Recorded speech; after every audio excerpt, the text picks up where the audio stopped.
এ বিষয়ে বিস্তারিত জানাতে মুন্সিগঞ্জে আছেন রিপোর্টার নাসিরউদ্দিন উজ্জ্বল। তার সঙ্গে আলোচনায় যুক্ত হবেন কলকারখানা ও প্রতিষ্ঠান পরিদর্শন অধিদপ্তরের উপমহাপরিদর্শক জোবেদা খাতুন।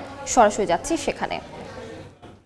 নদী বেষ্টিত এই জেলার উপর দিয়ে দেশের প্রধান দুটি মহাসড়ক প্রবাহিত হয়েছে। নানা কারণে শিল্প কলকারখানা বাড়ছে। এর মধ্যে ৬৬টি যে ইটের ভাটি রয়েছে সেখানে কিন্তু শিশু শ্রমিকের সংখ্যা অনেক বেশি। তো আমাদের সঙ্গে রয়েছেন জেলার যে কলকারখানা এবং প্রতিষ্ঠান পরিদর্শন অধিদপ্তরের কর্ণধার জোবেদা খাতুন। তার কাছে জানতে চাইব এই শিশু শ্রম নিয়ন্ত্রণ করা যাচ্ছে না কেন? ধন্যবাদ আপনাকে। আসলে আমাদের এখানে শিশু শ্রম অন্য জেলার তুলনায় কম আছে, তবে ইট ভাটা যে শিশু শ্রমগুলো আছে সেগুলো আমাদের এখানে সবচেয়ে দুর্ভাগ্য। আমরা এত দুর্ভাগ্য আমাদের যে মুন্সিগঞ্জ জেলায় একটা এনজিও নেই।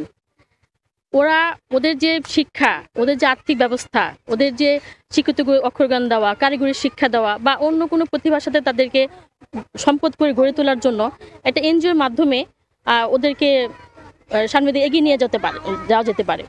কিন্তু আমাদের 4টা টিম আছে পরিদর্শকের। আমরা প্রতিনিয়ত আমরা এই অর্থবছরে 50টা একটা টার্গেট দেওয়া হয়েছে।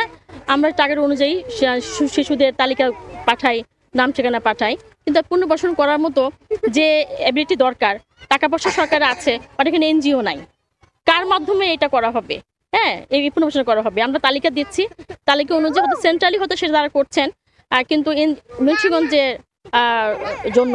তো এই যে প্রতিষ্ঠানগুলো রয়েছে সেই মালিকদের বিরুদ্ধে কি কোনো ব্যবস্থা নেওয়া যায় যে তারা শিশু শ্রম ব্যবহার করবার যে কাজ, অবৈধ কাজটি, নিষিদ্ধ কাজটি করছে? আমরা উদ্বোধন সভা করি, তারা রেসপন্স করেন, কিন্তু আসলে কি পরিবারকে এত হত দরিদ্র, তাদের এই দায়িত্ব কে নেবে?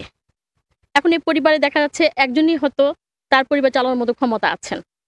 এখন সে বাধ্য হয়ে সে সন্তানকে নিজের ঘরে বোঝা মনে করে সে কারখানা বা ইটভাটা কাজে পাঠিয়ে দিচ্ছেন, কিন্তু তারা আদৌ জানেন না যে একদিন এই শিশুটাই একদিন তার ঘরে বোঝা হয়ে যাবে, তার হাত কেটে যাবে, তার চোখ অন্ধ হয়ে যাবে, বোঝা হয়ে দাঁড়ায়। তখন দেশের, সমাজের, পরিবারের, রাষ্ট্রে বোঝা হয়ে যায়।